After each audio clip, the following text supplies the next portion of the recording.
अजमेर का मुद्दा उठाना या संभल का मुद्दा उठाना, अजमेर का जो दरगाह है वो 800 साल से ज़्यादा पुराना है, जैसे संभल का 550 साल से ज़्यादा पुराना था। मुझे लगता है कि अब कोई भी कैसा भी हेलो गाइस, आज की वीडियो में देखने वाले हैं अजमेर शरीफ दरगाह में मंदिर होने के दावे पर खूब जमकर बरसी ये महिला। इस महिला ने पीएम मोदी सीएम योगी को दिया बहुत ही करारा जवाब। आखिर इस महिला ने ऐसा क्या बोल दिया जिसको सुनकर सब हैरान हो गए। चलिए देखते हैं वीडियो। मुसलमान इस वीडियो को जरूर देखें। ओरिजिनल वीडियो लिंक डिस्क्रिप्शन में। चलिए अब वीडियो शुरू करते हैं। अजमेर का मुद्दा उठाना या संभल का मुद्दा उठाना, अजमेर का जो दरगाह है वो 800 साल से ज़्यादा पुराना है, जैसे संभल का 550 साल से ज़्यादा पुराना था।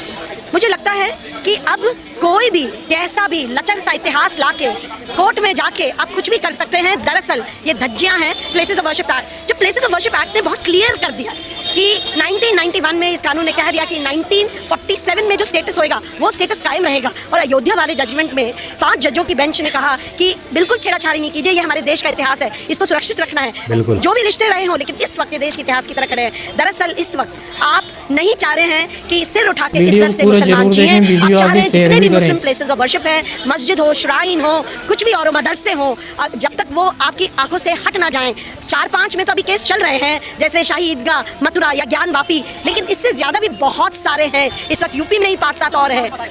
हाँ, 100 और उनकी लिस्ट में 38,000 वो चाह रहे हैं, 30 से 38,000 हटाना चाह रहे हैं मस्जिद, मदरसे, दरगाह। तो मुझे लगता है अगर ये एक मंदिर को, मस्जिद को खोदने की बात नहीं है, इस देश के लोकतंत्र की कब्र खोद रहे हैं। हम क्या चाह रहे हैं? हम इस देश में केवल सिविल वॉर चाह रहे हैं क्या? हम चाह रहे हैं कि अब मुसलमान के पास वो अदालत कर रही है, तो अब मुसलमान के पास क्या बचा है? सड़क पे आए, जब सड़क पे आएंगे तो गोली खाएंगे, तो संभल बार होएगा। तो हमारी तो गुजारिश है और हमारी अपील है, एक इस वक्त पार्लियामेंट चल रही है, इस वक्त चीफ जस्टिस सुप्रीम कोर्ट में भी एक रिट दायर की गई है।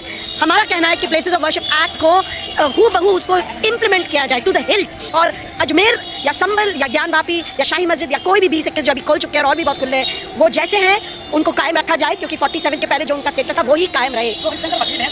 अगर आप देखें तो बाबरी मस्जिद का मसला भी वहीं सपने से ही शुरू हुआ था और अब दोबारा से कोई वकील सपना देख रहे हैं। तो क्या हमारी अदालत है बिल्कुल इस तरह की कहीं सुनी बातों पे नोटिस देगी कि जाओ खोद आओ, जाओ देख आओ, जाओ जांच कर आओ, भेजो जजों वकीलों की एक टीम को, एस्कॉर्ट कमिश्नर्स? ये कब से होने लग गया? ये तो सरासर कोर्ट बैटिंग कर रही है। ये हिंदुत्व बैटिंग अदालतों द्वारा हो रही है कि मुसलमानों के जितने भी मॉन्यूमेंट सिंबल्स हैं उनका नामो निशान न रहे। ये हिंदुत्व नहीं, मुझे लगता है अदालत उस पॉपुलर ओपिनियन को शायद उसको उसी के अभिव्यक्त कर रही है जो इस वक्त हिंदुत्ववादी बहुसंख्यक सोच बनता जा रहा है, वो उसी को रिफ्लेक्ट, उसी को मिरर कर रही है। और मुझे लगता है अदालत में मेरी क्या सोच है उससे नहीं चलता है। कानून क्या कहता है, आप इसलिए बैठे हैं वहाँ पे, हम इसलिए आपके पास आते हैं क्योंकि हम चाहते हैं कानूनन आप कुछ फैसला करें। हम कानूनी फैसला, हम रूल ऑफ लॉ, हम संवैधानिक फैसलों के लिए जा रहे हैं। हम ये मेरे आपके बनाए हुए कानून से थोड़ी ना चलेगा। बात सही है बिल्कुल आपकी। काश खुल जाए और ये सब ना हो। हम तो उम्मीद कर रहे हैं कि सुप्रीम कोर्ट इस पे रोक लगाएगा। कानून लागू है उसी कानून का जो है, तो जब ये लागू है उसके बाद भी जब सरकार इसको तालीम नहीं करवा पा रही तो इसमें गलती है। एक्चुअली ये खोला गया है chief justice Chandrachud, DY Chandrachud, जब उनके सामने ज्ञान वापी मस्जिद का मसला आया था, मुझे अभी भी याद है, उन्होंने जो सामने वकील थे सीनियर काउंसिल हुजैफा अहमदी, उनको उन्होंने बोला कि भाई हम भी क्यूरियस हैं और how does an inquiry challenge the places of worship act? Inquiry हो जाएगी तो क्या हो जाएगा? अब आप सोचिए, उनको पता था कि इंक्वायरी होना ही सिर्फ होता नहीं है। फिर जो बखेड़ा खुल गया कि एक झड़ी लग गई अदालतों के सामने कि इसके नीचे वो है, उसके नीचे वो है, इसके नीचे वो है। बड़े पीछे पड़ गए हैं, एक समुदाय के पीछे आप इस तरह पड़ गए हैं कि इस वक्त वो कहाँ जाए? सड़कों पे ही तो उतरेंगे। कोर्ट भी जा रहे हैं वो लगातार। हुजैफा जी जब ज्ञान वापी मस्जिद हुआ तो सबसे पहले उन्होंने चैलेंज किया डिस्ट्रिक्ट कोर्ट में, फिर गए इलाहाबाद हाई कोर्ट, फिर आई सुप्रीम कोर्ट। और एक चीज़ के लिए आप देखें, शाही मस्जिद के लिए भी आए हैं, एक चीज़ के लिए। अभी भी जो अजमेर वाला मसला है, क्योंकि हम उसको पूरा देख रहे हैं, हम खुद उसमें इन्वॉल्व हो रहे हैं, समझ रहे हैं, तो हमें पता है अभी 4 हफ्ते की हम लोग कोशिश करेंगे कि एक अदालत से इस चीज़ को हटाया जाए। हाँ, ऊँची अदालत में भी आएंगे। मुझे नहीं लग सकता अगर कोई मेरा पड़ोसी इतना पीड़ित है, अगर एक कौम इतनी पीड़ित है, मैं एक तरीके से बड़ी खुश हो सकती हूँ या मैं अपने आप को बहुत महिमा मंडित सोच सकती हूँ।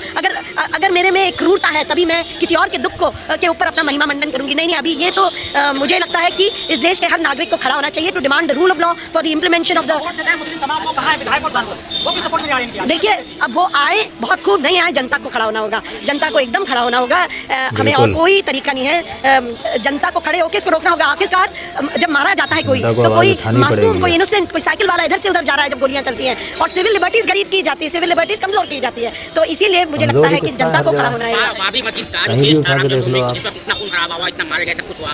कोर्ट ने, सुप्रीम कोर्ट ने कहा कि यहाँ पर कोई मंदिर नहीं तोड़ा गया था। कोर्ट का जो फैसला है उसमें खासतौर से लिखा हुआ है। और ये जो प्लेसेस ऑफ वर्शिप एक्ट का जो 15 सफा जो है तो किए गए हैं, इसके बावजूद भी सब कुछ हो रहा है। तो जो हमारा जो इंटेलेक्चुअल तबका है, इलीट जो क्लास है, इस पर क्यों नहीं कर रहा है? बिल्कुल, मुझे लगता है कि सारे लोग जो अमन पसंद हैं, जो संविधान पसंद हैं, बिल्कुल। उनको आवाज और चुप्पी तोड़नी होगी, सड़कों पे आना होगा, अपनी बात मुस्तैदी से रखनी होगी। और अदालत के सामने जब ये प्रेशर होएगा तो कैसे अदालतें एक तरफा निर्णय और फैसले देंगी? हमारी अदालत केवल संवैधानिक तौर पे चले, ना कि किसी के सोच, किसी की मर्जी और कहीं से कोई आपको आदेश दे दिया हो। तो हम तो उम्मीद करते हैं अभी भी कि आप सबके जरिए इस देश की जनता को समझ में आएगा। और मैं ये कहना चाहूँगी, किसी और की पीड़ा में किसी और के ऊपर पत्थर फेंक के, किसी और के ऊपर किसी का मंदिर मस्जिद नष्ट करके आप महिमा मंडित नहीं।